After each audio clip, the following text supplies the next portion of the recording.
তোমার নেতা খালেদা জিয়া আছে না নাই? ও সমন্বয় দক্ষিণে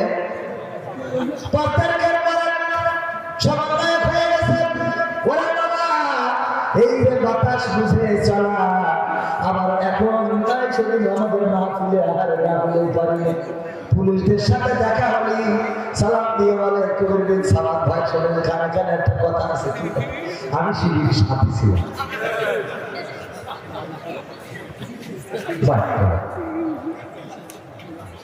আমি বললাম এত বড় সিটারি আমি সরাসরি বলেছি বলে মনে করেন না বানাই কথা বললাম।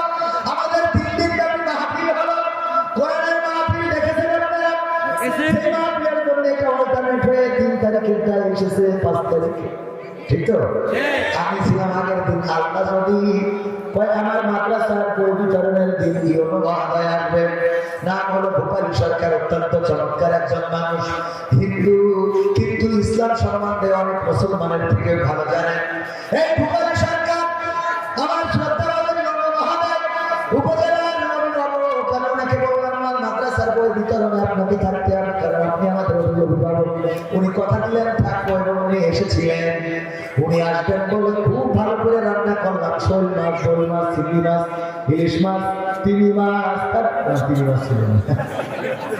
তারপরে গরুর গোস্ত তো খাই না, খাওয়া যাবে না, এজন্য ছাগলের গোস্ত, মুরগির গোস্ত, উটির গোস্ত, ভেড়ার মোটামুটি যা পাওয়া যায় সব রকম রান্না, ভাজি, আলু ভাজি, পুঁইশাক ভাজি, বেগুন, উচ্ছে সব রকম করেছি। সেই অনুবাদ ছাড়ানো কায়দা করে খাতে পারে, শুধু হুজুররা খাবে তা হবে না, মাঝে মাঝে নেতাদের খাওয়ানোর দরকার আছে না নাই? ও আমার ভাইরা সব আয়োজন করলাম। উনি এসে বললো কবির ভাই অনেক ব্যস্ততা, 10টা মিনিট আপনার স্টেজে থাকবো, তারপরে চলে যেতে হবে। অনেক কষ্ট করে এসেছি যে আপনার মনে যেন কষ্ট না লাগে, আপনি যেন কষ্ট না পান তার জন্য এসেছি। উনি বক্তৃতা দিলেন, তারপরে বই বিতরণ করলেন, চলে যাবেন। আমি বললাম রান্না বান্না যা করেছি তার কি হবে?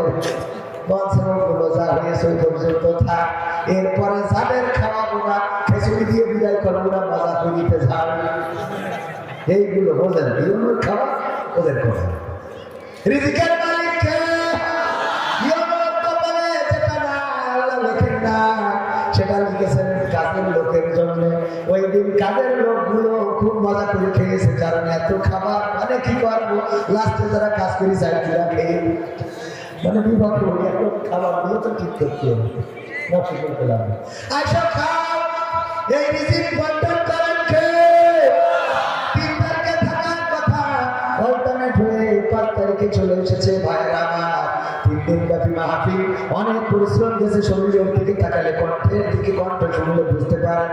এই 3 দিন ব্যাপী মাহফিলের 3য় দিন ছিলেন ডক্টর মিজানুর রহমান আচারি।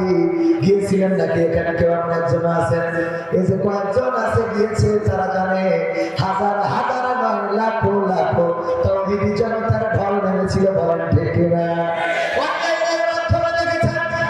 দেখেন যে মানুষটাকে বিতাড়িত করা হয়েছিল এই দেশ থেকে, কোরআনের ময়দানে আসতে দেওয়া হয় নাই। আকিজ পরিবারের প্রোগ্রাম ছিল বেজের ডাঙ্গা, বেজের ডাঙ্গা বলে যে জায়গাটা আছে কোনা, সেখানে স্টেজে উঠতে দেওয়া হয় নাই। ওনাকে ওখান থেকে ফিরে যেতে হয়েছে। আবার দেশে এসে সেই আকিজ পরিবারের প্রোগ্রামে 20 লক্ষ মানুষেরও বেশি মানুষ নিয়ে আলোচনা করে আচার্য বিজয়ী পীরের দেশে যশোর থেকে গিয়েছেন, বলেন ঠিক কিনা? আর যারা বাবা দিয়েছিল তারা এখন কানে কানে বলে আমি শিবির ছিলাম, কানে কানে কি বলে আমিও শিবির করতাম। আমার অবাদুল কাদের কাকার যদি পাওয়া যায়, আমার মনে হয় দেখে বলবে কবির ভাই আমি শিবিরের সাথী ছিলাম। কেমন করে সাথী হয়েছিলেন? আমার গ্রামের একজন ও এক মিটিংয়ে গিয়েছিল, আমি ওর সাথে গিয়েছিলাম, বলেছিলাম খেলা হবে,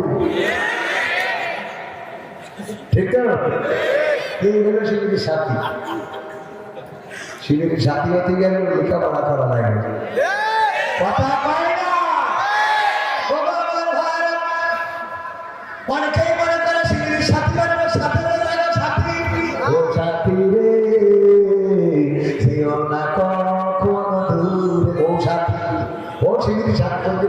কি বলে আমিও শিবিরের সাথে। হ্যাঁ ও তো মেয়ে বলো সেই মনে গেছি ওর সাথে আমি না শিবিরের সাথে ছিলাম। কি করে ওদের দেখেছিল একটা বলেছে ওর সাথী রে কখনো দূরে দিয়ে আমাদের সাথে দিকে যোগ দিও না। কথা ঠিক আছে বললাম? আসলে ওই সাথী এক সাথীরা কানে কানে ডেকে বলবেন কথাগুলো বলবেন না, কারণ 16টা বছর 16.5 বছর এমন চালাইছেন আমাদের ধরেছেন আর কাটি খুলেছেন যে কবির ভাই কোন দলের সাথে আপনার দেখা যায়। আর এখন বলে আরো ওই দলের লোক আমিও নির্যাতিত ছিলাম। বাঁচার জন্য কত রাস্তা ওনা বলে আমি বললি হয়ে যাবে আমি করে ঠেকা ঠেকা কথা কর আমি করে তো মানুষ না কথা কর মানুষ তো আমাদের দেশেরই তো ভাই সবাই খারাপ না। জামাত ইসলাম করলেই তো ফেরেশতা হয়ে যায় না যায় কবি বিন সাবা ওরে বাবা আসারের মতো এজন্য আমি মিজানুর রহমান আজারি মিজানুর রহমান আজারি না কফিউর রহমান আজারি কফিউর রহমান কি আজারি আজারি না। অনেকেই বলে যে কবি বিন সাবা মুফাসসিরে কোরআন আমি তো খবরদার মুফাসসিরে কোরআন বলবেন মুসাফিরে কোরআন কিসের কোরআন মুসাফিরে কোরআন মুসাফির হয়ে আসছে যখন কি আর মুফাসসির আমি মুফাসসির হওয়ার ধারে একজন সাহেব কোরআন দিয়েছে আমাদের হুজুর মাওলানা ফখরুদ্দিন আহমেদ ছিলেন মনে হয় ঢাকা ওনার কাছে চলেন আল হাজের সাহেব কোরআনটা একটু চা খেয়ে আসে সাহেব কোরআনটার আল হাজের একটা বিশাল বড় সাহেব কোরআনের হজ করে দিবে সেইটাকে যে লেটারটা সিয়া এগুলো হজ করে দিবে ও দেখি বলছে ভাই আপনি আল হাজ হলেন কি করি তো আছে ভাই আমি আসলে আল হাজ না আমার জেল হজ কি হজ জেল হজ তো আপনি জেল হজ বুঝলাম না ব্যাপারটা বলছে আমি গাঁজার ব্যবসা করতাম ফেন্সিডিলি আমার ব্যবসা করতাম পুলিশ আমার ধরে নিয়ে জেলে দিছিল জেলে দেওয়ার পরে দেখি মুখে নিয়ে গাঁজা করতো একটা সব হুজুররা সব কারা গাঁজা করতো একটা বাকি সব ওদের সহকর্মে অনেক ইসলামের আন্দোলনে অনেক বুজুর্গ ব্যক্তি দাঁড়িওয়ালা টুপিওয়ালা আল্লামা সাইদি থেকে শুরু করে আমির হামজা পর্যন্ত জেলখানায় ছিল না দেশের বিশ্ববিখ্যাত আলেম যারা তাদেরকে জেলখানায় ভরে দিয়েছিল তারা ঠিক আছে এই আলেমদেরকে জেলখানায় রেখেছিল যেই মানুষগুলো বাংলাদেশের জন্য রাহা ছিল যেই মানুষগুলোর জন্য বাংলাদেশে গজবনাদি হয় নাই সেই মানুষগুলো তার ক্ষেত্রে নামাজের দেশ রক্ষার জন্য দোয়া করেছে যে মানুষগুলো চোখে অশ্রু ফেলে দেশের সীমান্ত রক্ষার জন্য চোখের অশ্রু ফেলে দোয়া করেছে এই মানুষগুলোকে কারারুদ্ধ করা হয়েছে। আমি যখন জেলখানায় গেলাম ওই আলেমদের সাহায্য পেয়ে নিজেকে বদলে নিলাম আর জেলখানা থেকে তওবা করলাম যত টাকা হোক না কেন আর হারাম ব্যবসা করবো না কিসের গাঁজার ব্যবসা কিসের ইয়াবা ফেন্সিডিল সব ছেড়ে দিয়ে আমি এখন চায়ের দোকান দিয়েছি এই কারণে আমার যারা গাঁজার কাস্টমার ছিল ওরা উপহাস করে আমার ডাকে আলহাজ কি ডাকে উপহাস করে ডাকে আলহাজ বলে আলহাজের চায়ের দোকান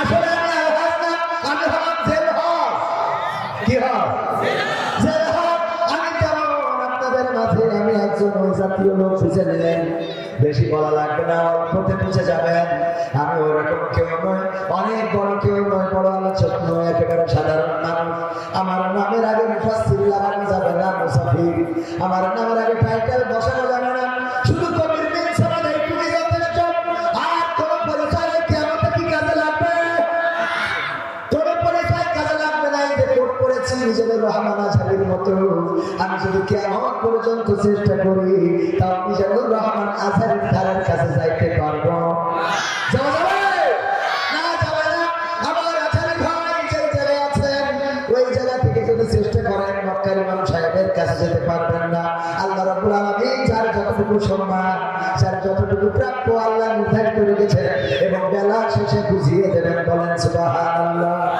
আল্লাহর পথে যারা চলে তাদের কোনো দুশ্চিন্তা থাকে না তাদের কোনো ভয় থাকে না তাদের কোনো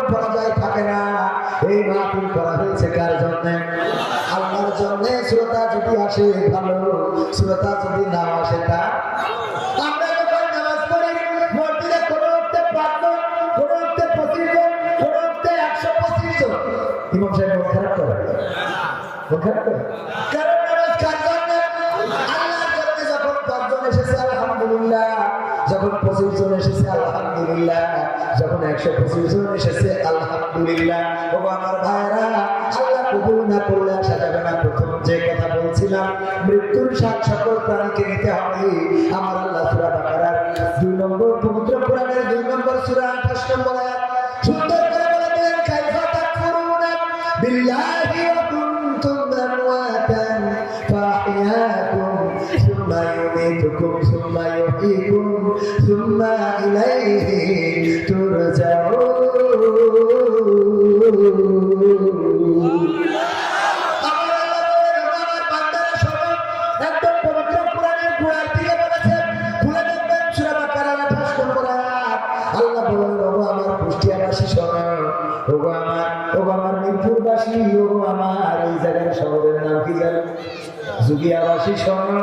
তোমাদেরকে কোন জিনিস তোমাদের মহান রব থেকে ভুলিয়ে দিল?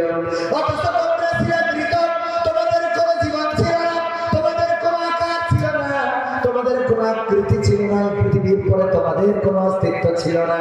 আমি আল্লাহ তোমাদের জীবন দিলাম, আমার একদিন আমি তোমাদের মৃত্যু ঘটাবো। বেলা শেষে ফিরে যাওয়া লাগবে কার কাছে? রঙ্গরাসের দিন ছিল আমার একদিন, 12 ঘন্টা বেলায় আমার সন্ধ্যা হইল, পাখি উড়ে যাওয়ার বুঝি সময় হলো, পাখি উড়ে যাওয়ার বুঝি সময় হলো। শরীরে চামড়া ছিল টান, মিষ্টি সুরে গাইতাম গান, গলার আওয়াজ আমার কত দূরে যাইতো।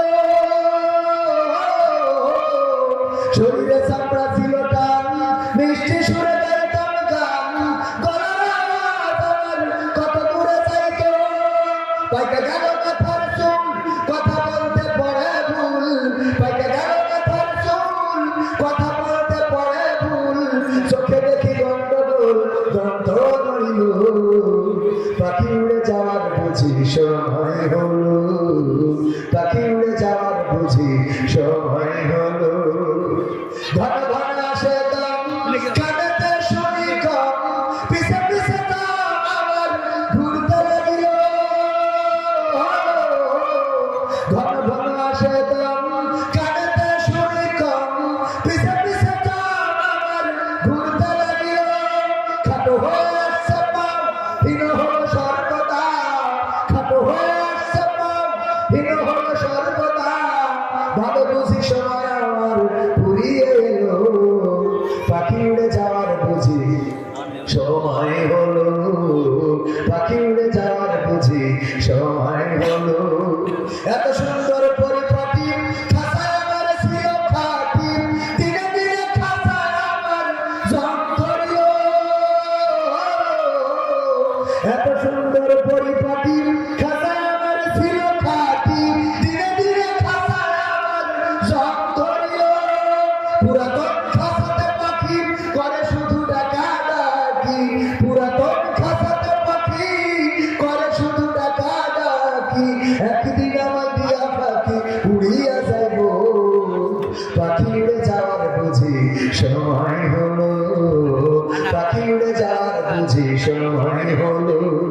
রঙ্গরসের দিন ছিল আমার একদিন, রঙ্গরসের দিন ছিল তোমার একদিন, 12 ঘন্টা বেলা তোমার সন্ধ্যা হইল, পাখি উড়ে যাওয়ার বুঝি সময় হলো, পাখি উড়ে যাওয়ার বুঝি সময় হলো।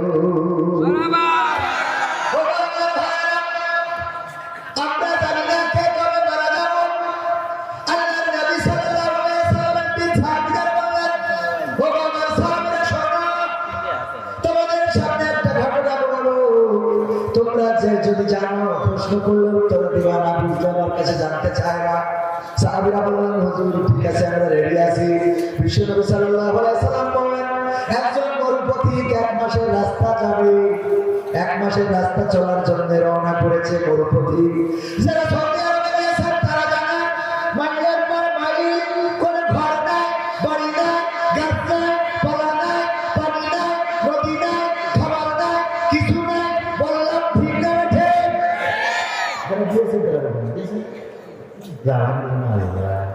যাবে আল্লাহ কবুল করুন। না এটা কেন সামান্য অল্প টাকা আল্লাহ এর অল্প 3 দিনের জন্য বলে এই ঠিক মেবি চলে আসে অসুস্থ হ্যাঁ অসুস্থ ওই যাতে পারে আমি কবে হ্যাঁ ঘুরে গেলে আমরা সেই দিন আল্লাহ তৌফিক দিন অসুস্থ মানুষ তারপরেও অসুস্থ মানুষ ওই জায়গায় থাকতে হবে যে ওই জায়গায় রবকে ডেকে বলতে হবে আল্লাহ তুমি আমার সুস্থতা দান করে দেবে বলেন আমি আল্লাহর কাবার সামনে যখন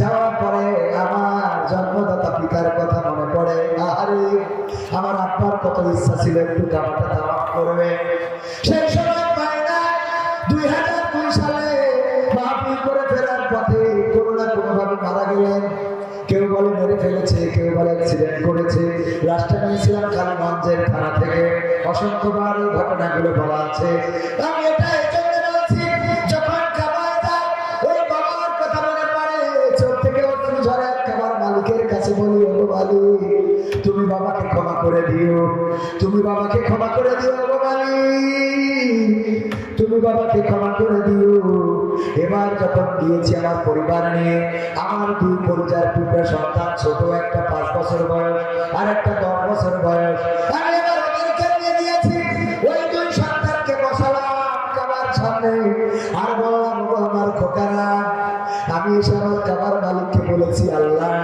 তুমি আমার আব্বাকে ক্ষমা করে দিও সেদিন আমি থাকবো না ওই দিন তোমরা এসে কাবার মালিককে এই জায়গায় এসে কাবার মালিকের কাছে বলে দিও তারা আল্লাহ যেন তোমাদের বাবাকে ক্ষমা করে দেয় ভালোর সাথে থাকতে হবে কিসের জন্য কত কোটি টাকা হবে এটা আসল কথা নয় কত কোটি টাকা হবে এটা বড় কথা নয় কত বড় ব্যবসা বিজনেস এটা বড় কথা নয় সব পড়ে থাকবে যাবে শুধু সাদা কাপড়ের কাপড় ঠিক আছে চুলে কলপ দিয়া বয়স কমায় আর তারে কষ্ট দিয়া টাকা জমায় চুলে কলপ দিয়া বয়স কমায় আর তারে কষ্ট দিয়া টাকা জমায় রঙের বাজারে রঙের মানুষ রঙের বাজারে রঙের মানুষ করে যে রঙের খেলা আসলে নাই যে কারো বেলা আসলে নাই যে কারো বেলা আসলে নাই যে কারো বেলা আসলে নাই যে কারো বেলা আজ যে ছেলে কাল সে পিতা পরশু হয় সে দাদা আশা যাওয়ার সময়টা তো সীমানা দিয়ে বাধা আজ যে মেয়ে কাল সে মাতা পরশু হয় সে দাদি জন্মের আগেই এই কবিতা লেখা রাখছেন বিধি রাতটা গেল ঘুমের ভোরে রাতটা গেল ঘুমের ভোরে দিনটা হেলা ফেলা আসলে নাই যে কারো বেলা আসলে নাই যে কারো বেলা আসলে নাই যে কারো বেলা আসলে নাই যে কারো বেলা চুলে কলপ দিয়া বয়স কমায় আর তারে কষ্ট দিয়া টাকা জমায় রঙের বাজারে রঙের মানুষ করে যে রঙের খেলা আসলে নাই যে কারো বেলা আসলে নাই যে কারো বেলা আসলে নাই যে কারো বেলা আসলে নাই যে কারো বেলা ঠিক আছে কবির বিন সামাদ মৃত্যুর ভয় দেখা আর সেই কবির বিন সামাদের দিন মারা যাবে না কোন দিন মারা যাব আমার মৃত্যুর খবরটা আপনারা কেউ শুনতে পারবেন না হয়তো বা আপনাদের কানে বাজবে না এখানে আজকে আমরা যারা উপস্থিত হয়েছি সবার কাছের মানুষ আমাদের ভাতিজা আমাদের স্যার আমাদের প্রধান অতিথি আমাদের বিশেষ অতিথি অনেকে কত কাছের মানুষ অথচ আমার মৃত্যুর দিনটা আপনারা জানতে পারবে না আমার এখানে আপনারা যারা উপস্থিত হয়েছেন কার কবে জানাজা হবে কার কবে দাফন হবে আমরা কেউ কারো খবর জানবো না এই পৃথিবী ছেড়ে চলে যাওয়া লাগবে এই মাহফিল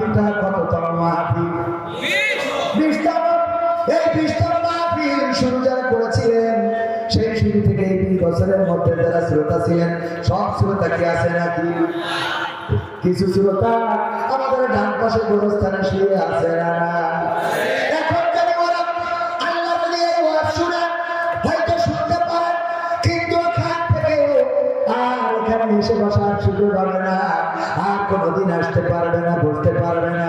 ও আমার ভাইরা, আজকে আমরা যারা বসেছি আগামী দিন একটা বছর পরে যখন 21তম হবে, এখানে কেউ কি আছেন গ্যারান্টি দিতে পারবেন সে 21তম মাহফিলে আমি উপস্থিত থাকতে পারবো?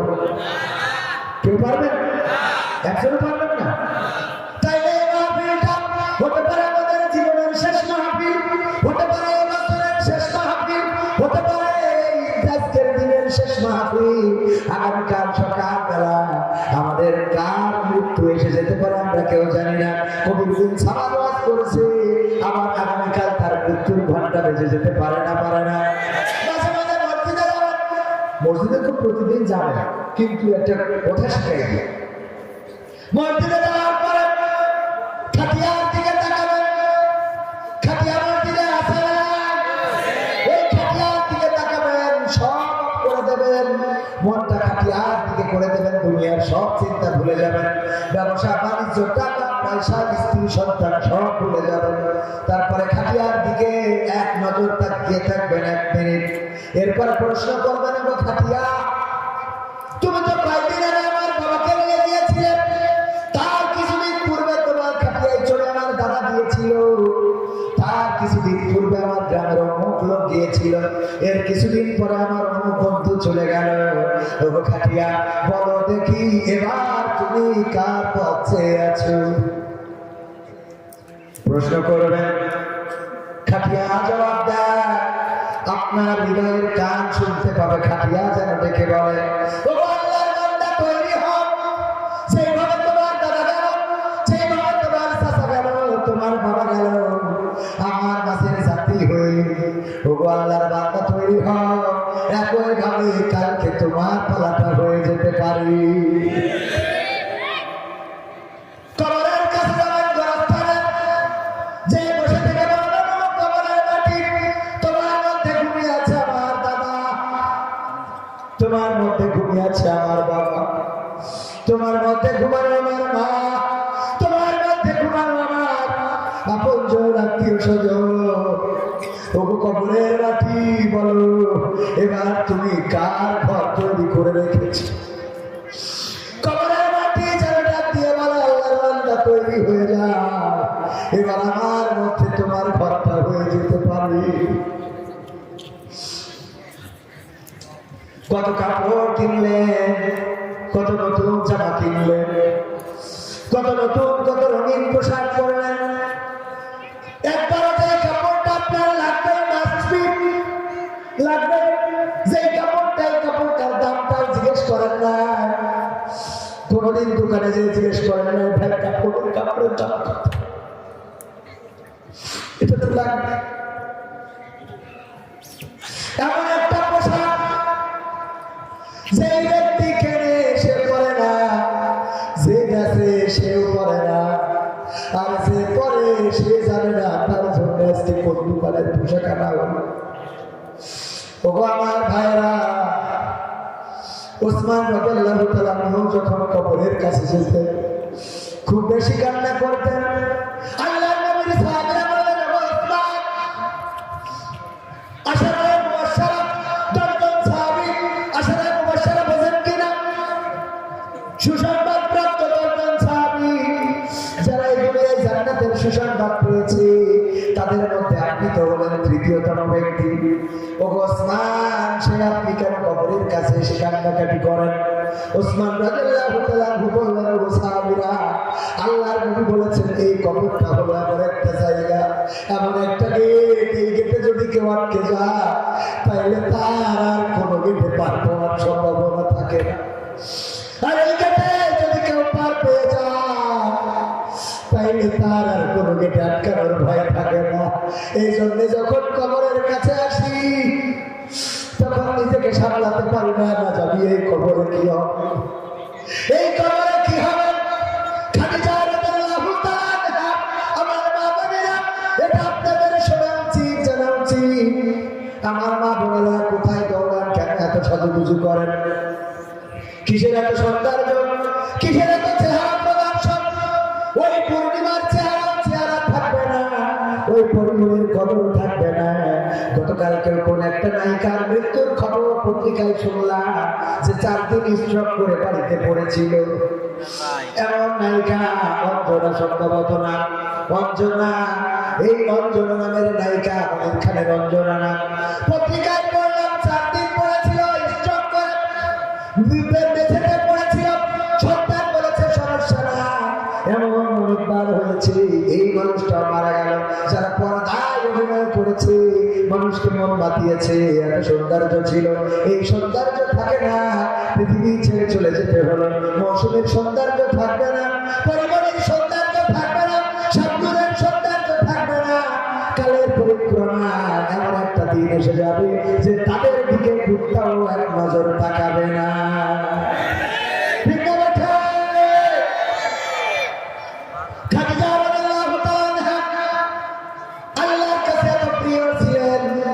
একদিন জিবরিল আলাইহিস সালামের সাথে আল্লাহর নবী গল্প করছেন, কথা বলছেন।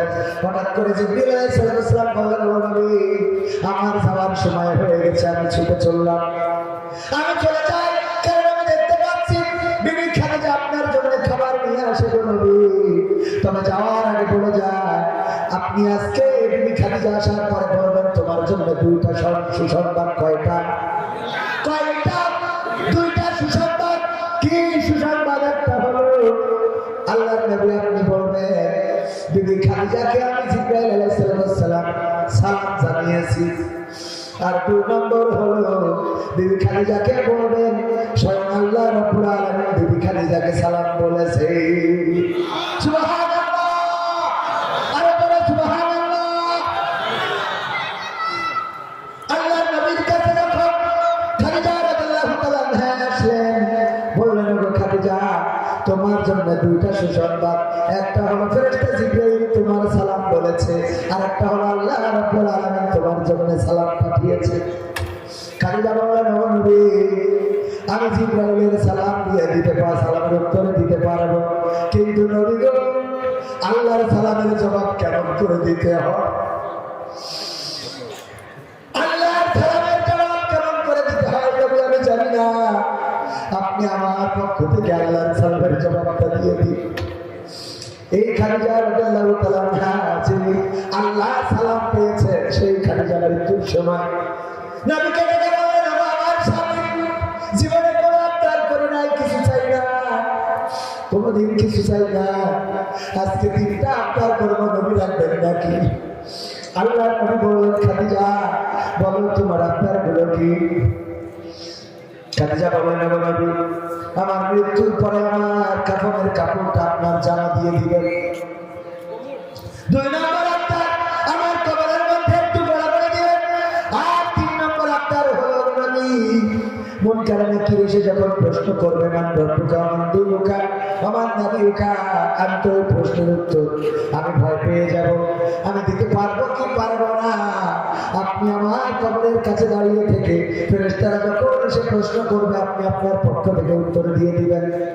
আল্লাহ নবী আল্লাহ রাব্বুল আলামিনের অনুমতি সাপেক্ষে বললেন, ঠিক আছে খাদিজা, তোমার 3টি আবদার পূরণ করব।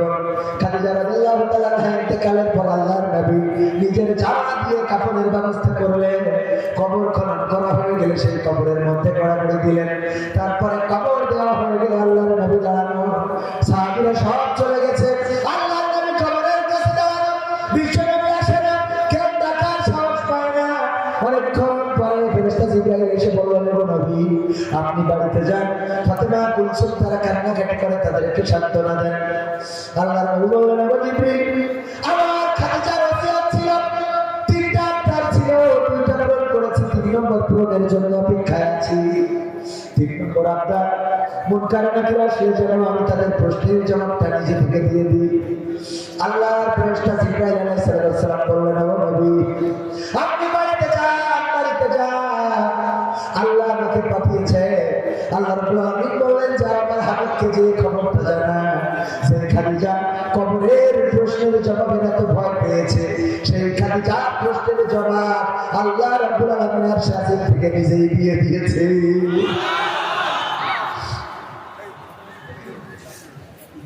ও আমার মায়েরা, কিসের পিছনে দৌড়ান, কার পিছনে দৌড়ান? এই সৌন্দর্য কাদেরকে দেখান আল্লাহ বর্ণনা করে না। ফি বুয়ুতিকুন্না ওয়ালা তাবাররাজনা তাবাররুজাল জাহিলিয়াতিল উলা। ওগো নারীরা, পর্দার মধ্যে থাকো, জাহিলি যুগের মেয়েদের মতো সেজে গুজে নিজেদেরকে প্রদর্শন করে বেড়ায় না।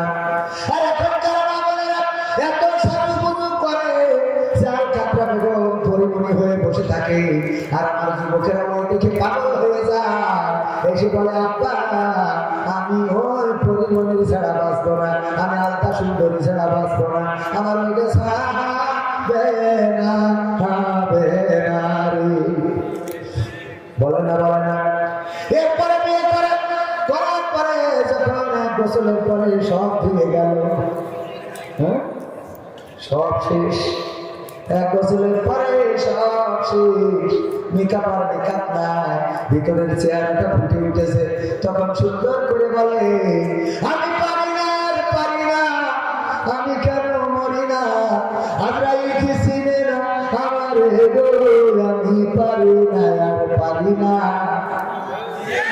হয়তো দুদিন পরে মরবো, আগে বললে কি ক্ষতি, এই দুনিয়ার রং তামাশা বুঝলাম না রে একরতি, ও আমার ঘরের রমণী সেজে কাল নাগিনী, আমার রাজাইল বারোটায়, আমি পারি না, আর পারি না।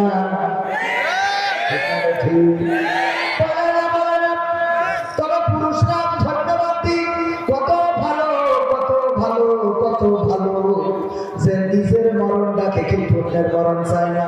সুন্দর করে বললো আমি পারি না, আর পারি না, আমি কেন মরি না। ঠিক না ঠিক? এই গান যদি আমার মা পুরা গাইতো, আমার বউ যদি গাইতো, কি বলতো? আমি পারি না, আর পারি না, আমার স্বামী কেন মরে না, আমরা কি চিনে না, আমার কোনদিন সামাদ রে গো, আমি পারি না, আর পারি না। ওকে টার্গেট হলে যেন স্বামী তাড়াতাড়ি না, তুই মরবি না কেন, তোর আল্লাহ চোখি দেখে না, আর ভাই তোর ছেলে দেখে, বাড়ির কুত্তা সব তাড়াবো, কুত্তা জন্য আসে না, অভিশাপ আছে না? তোমরা বেশি বেশি সাদাকা করো, বেশি বেশি সাদাকা করো, বেশি বেশি সাদাকা করো, কারণ আমি মেরাজে যেয়ে দেখলাম অধিকাংশ নারীরা জাহান্নামী। আল্লাহর নবীকে প্রশ্ন করা হলো কোন অপরাধের কারণে? আল্লাহ বললেন অপরাধ অনেক, কিন্তু বড় অপরাধ কয়টা? জোরে বলেন কয়টা? সবাই বলেন কয়টা? এটা পুরুষদেরও শোনা দরকার, নারীদেরও শোনা দরকার, যাতে বাড়ি থেকে বলতে পারে কে শেখার দরকার আছে না? কিন্তু মানে কিছু খাটা সামটা মশালি আছে। একজন শুনিয়েছে, হুজুর রাজ করেছে যে যদি স্ত্রী নামাজ না পড়ে তাহলে স্বামী ওই স্ত্রীর সাথে যায় না। ও বাড়িতে বলছে ও ক্যাব বলছে ও নামাজ পড়বে ক্যাব, তাহলে হুজুর আসলে যশক্তি কোনোদিন ছাড়া ও বলিছে যে যদি স্ত্রী নামাজ না পড়ে তো স্বামী যায় না, তবে তো অসুবিধা নেই। অসুবিধা মানে তোর বিয়ে করেছে, আমি কি আমার বউ তোর সাথে জান না, তুই পাইছিস কি? এটা হবে না।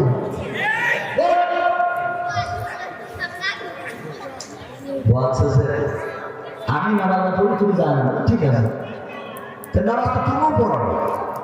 তা বলছে আমি আমার জন্য জান না যাবো, তোর অসুবিধা কিন্তু তোর জন্য যাবো, আমার জন্য আমি যাবো, তোর জন্য আমার তো নামাজ পড়তে বলছে। এরা ঘরের সময় শিল্পীরা ডিস্টার্ব করবে না, খালি কে খালি কাজ কোন পাগলটা নামাজ পড়তে বলছে আমার কোন পাগলায় জ্বালা, ঠিক আছে কষ্ট করে যাই হোক উঠে কিছু করে এসে এবার বলছে যে ঠিক আছে বলো আমি রাত 1টার সময় পরিবর্তন নামাজ কয় রাকাত, কি সূরা পড়বো, বৈঠাকে কি পড়বো, সেই বৈঠাকে কি পড়বো, রুকু সিজদা কখন করবো। আচ্ছা যাই না আওয়াজ শুনে যায় না, যায় না, যাওয়ার পর কয়টা এই রাত একটার সময় তুমি শীতের রাত কুয়াশায় কিছু দেখা যায় না, টিনকল ভর্তি এই টিনকলের ডানটা ধরতে যে আমি আবার সামনে আমার খুঁটি ধরে বসে আসছি, এরকম হয় না কুয়াশায় একটা ধরতে যায় একটা ধরা হয়ে যায়। আরে চোখ কর্মগুলো নিয়ামত, কত খালি কথা আল্লাহ চোখ দিয়েছে, কত বড় নিয়ামত। কান আসলে করে নাম দিতে বলছে তুই কান আসুন কবি বলছে আমার জন্যই তো শুনি দেখি করে বলছে আমি যখন শুরু করে আসবো ধরে ফেলা বলবো কানা তো বুঝতে পারিনি, নিজের মনে তো নিজে লেগেছে তাহলে মায়ের কাছে গেল আবার শুরু করা হলো ধরতে আমার কাছে নিয়ে শুনে আসলো। তোমার তা হলো ঠিক আছে, ষোলো সপ্তাহ বলছে সামনে কুরবানি দিই দুই একদিন ছাড় চুরি করা যায় কিনা, কানা মাছে খুব পারবো। কানা গেছে চুরি করতে, চুরি করে এনে ছাড় বেঁধে রেখেছে মেহেন্দি গাছের খুঁটিতে, মেহেন্দি গাছের খুঁটিতে মানে মেহেন্দি গাছের কুলায় বেঁধে রাখার পরে পরের দিন সকালে সোনার চাওয়ার সাধ্য পাত্র ছিল, সবাই মালামাল জমা দেয়, কেউ সোনার গয়না, কেউ সোনার চেন, কেউ হাড়ি করা, যে যা যার দায়িত্ব ছিল সব চুরি করে নিয়ে ওই যে চোরের সর্দারের কাছে যায় আর টাকা বুঝে নেয়। কানা বললো কানা তোর কি খবর যা করলে করেছি কি করেছিল বললেন সামনে কুরবানি ছাগল চুরি করতে আমি ছাগল চুরি করে এনেছি ওই যে ওখানে গাছের সাথে লেগে রেখেছি, চোরের সর্দার তারাই ডাকে গাছের সাথে গিয়ে ছাগল ওই বইলে একটা কুত্তা শুয়েছিল দড়ি থেকে দেখেছি কি শুয়েছিল ছাগল আর কুত্তার কাছে বই দিয়ে রাত্রি চুরি করে কুত্তা এনে বাইরে দিয়ে দিয়েছে। কত আমার ভাইরা ওই কুয়াশার কথা বলতে যে কথা বললাম, আল্লাহ তাদের দৃষ্টি শক্তি দিয়েছে, সবাই বলেন আলহামদুলিল্লাহ।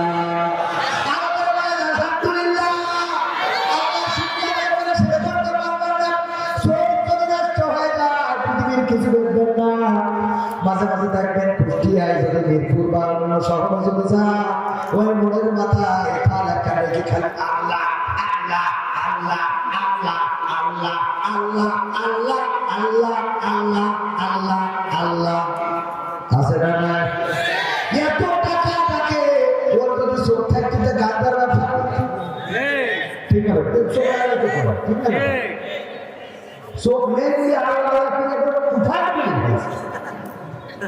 অথচ চোখ ফিরে দেবে, ও যদি কোনোভাবে দৃষ্টি ফিরে পায় ও আমার চট ধরনের খারাপ দুনিয়াটা এটাই হতে পারে, কারণ খারাপ লোকগুলো চোখ হারালে তো খারাপ কথা বলে ও যদি সুবিধা দেখে খালি চোখের জন্য চিন্তায় করে থাকবে দুদিন পরে উঠবে। এই চোখের নিয়ামত আল্লাহ দিয়েছে তাই দেখে আরে এই পৃথিবী ও যাবো কত সুন্দর, এক কানা হেরিকেন ধরাই নিয়ে রাত্রি যাচ্ছে মাটি বাসে কানা তুই তো চোখে দেখিস রে তাই রাত্রি হেরিকেন ধরাই নেই বাসে আমি হেরিকেন ধরাইছি আমার জন্য তোকে দেখা করে দাদা তোরা আমার ফুলদারি খানার মতো না পেয়ে আমি কানা ঠিক আছে কিন্তু রাত্রি যতই কানা হয় আমি দিনও যা রাতও তা, কিন্তু তোরা যত সকাল আমার রাত্রি কিন্তু দেখিস নি। আমার আমি হেলিকপ্টার জন্য বুধবার দিকে কানা আছে, তাহলে তো আমার এমনিতে কানা আর তুই ধাক্কাতে ফেলাই দিস খানা, তাহলে তো পা ভেঙে আবার হাসপাতাল ঠিক না ঠিক।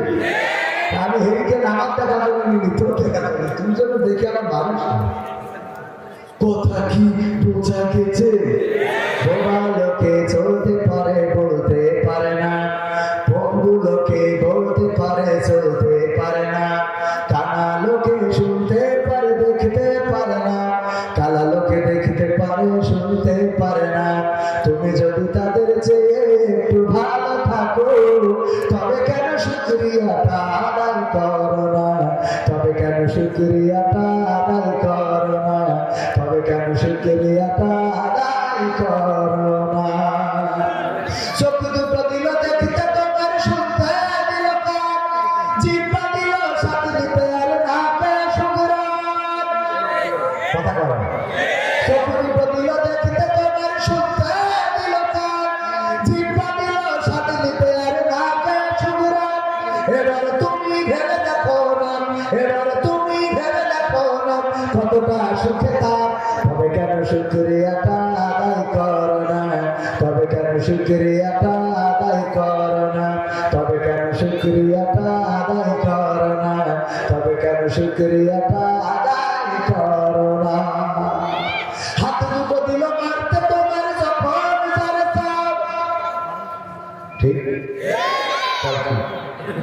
এই হাত মারামারি করার জন্য এই হাত দিয়ে ভালো কাজ বলছে না, এখন মারামারি করা যায়, কেন 16 বছর মার খাইছি, এখন বেশি হ্যাঁ, এটা হবে নাকি? হবে? মিজানুর রহমান আজহারী ভাই বলেছেন, এক দল খেয়ে চলে গেছে, আর এক দল খাওয়ার জন্য বসে আছে। মহাভারত আছে, ও কথা না বলি আবার সমালোচনা করবে, এতে বিড়াল বেচার হয়ে গেছে। ঠিক না বেঠে? এক দল খেয়ে চলে গেছে, আর এক দল খাওয়ার জন্য বসে আছে। আমি তো বুঝেছি যে এই দলের নাম হলো জামাত ইসলামের কথা বলেছে। কথা না? হ্যাঁ না বলছেন কেন? আপনি ধরে নেন যে হ্যাঁ, ধরেন এটা হ্যাঁ জামাতের কথা মনে করি বলি, কারণ নাম ধরে বলেছি। জামাত তো খেপেই না, যারা খেপছে বলতে হবে তাহলে কিভাবে সমস্যা হচ্ছে? কথা কেন? তোরা না খেপলি তো বলতাম ভালো না, কথা কেন? খেপা যাবে না তো, বরং কর্মে পরিচয় করে দিতে হবে। এই দেশে আর দুর্নীতিবাজদের কোনো ঠাঁই হবে না। এই দেশে দুর্নীতিবাজরা অনেক কিছু করেছে, কানাডাতে বাড়ি বানিয়েছে, সুইজারল্যান্ডে টাকা রেখেছে, সিঙ্গাপুরে চিকিৎসা নিয়েছে, থাইল্যান্ডে পিকনিক করেছে, টেকনোপাড়ায় বাড়ি করেছে। আর এটা বল, এই বল ধরে আমি বল, মানে এত খারাপ, মানে কোরআন কি খোঁজে হবে বল নাউজুবিল্লাহ। কোরআনকে বিশ্বাস করে না, কোরআনের আয়াতগুলো বিশ্বাস করে না, কিন্তু এই কোরআনের ছোট্ট একটা আয়াত, ছোট্ট একটা অংশ আছে, সেটা আপনাদের সবার মুখস্থ কুল্লু নাফসিন যায়িকাতুল মাউত, প্রত্যেক প্রাণীকে মৃত্যুর স্বাদ। এই আয়াত অস্বীকার করার মতো কোন নাস্তিক আছে নাকি? এই আয়াত অস্বীকার করার মতো কোন সরকার আছে? ও ভাই তুই কাঁদি আছে? পারবেন না, তিনিও পারবেন না, ফখরুল ইসলাম আলমগীরও পারবে না, রুহুল কবির রিজভীও পারবে না, খালেদা জিয়াও পারবে না, শেখ হাসিনাও পারবে না। এই আয়াত অস্বীকার করার মতো ক্ষমতা ধরনের পৃথিবীর জমিনে একজনও আসে নাই, আর কিয়ামত পর্যন্ত আসবে না। ঠিক না বেঠে? আমার ভাই, সুতরাং বাড়াতে একটু যাওয়া লাগবে। আল্লামা দেলওয়ার হুসাইন সাইদি সুন্দর করে বলেছিলেন, যারা পরকালে বিশ্বাস করে না তাদেরকে বলতে চাই, যদি পরকাল না থাকে তাহলে তোমরাও বেঁচে গেলে আমরাও বেঁচে গেলাম। ঠিক আছে? পরকাল যদি নাই থাকে, আছে তো অবশ্যই, আলহামদুলিল্লাহ আছে তো অবশ্যই। তোমাদের কথা ধরে বলছি, যদি পরকাল না থাকে, কবরে যাওয়ার পরে যদি মুনকার নাকিরের প্রশ্নের জবাব না দেওয়া লাগে, যদি হাসরের ময়দানে না দাঁড়ানো লাগে, যদি জান্নাত অথবা জাহান্নামে না যাওয়া লাগে, তাইলে তোমরাও বাঁচলে আমরাও বাঁচলাম। ঠিক আছে? কিন্তু যদি মারা যাওয়ার পরে কবরের জিন্দেগি আর মৃত্যু পরবর্তী হাসর কিয়ামত পরবর্তী জিন্দেগি যদি থাকে, আছে তো অবশ্যই, এবং এটা যখন সামনে হাজির হয়ে যাবে তখন আমরা তো বগল বাজাবো, তোমরা কমে যাও। ঠিক না বেঠে? যারা মনে করেছিল 5 তারিখের আগ পর্যন্ত আমরা কোনো পক্ষে যাব না, বাতাস বুঝে বাতাস যেদিকে গড়াবে আমরা সেই দিকে যাব। চুপচাপ থেকে যখন দেখা গেল 5 তারিখে হেলিকপ্টারে করে চলে গেছে, 36 তারিখ পর্যন্ত কথা বলে না।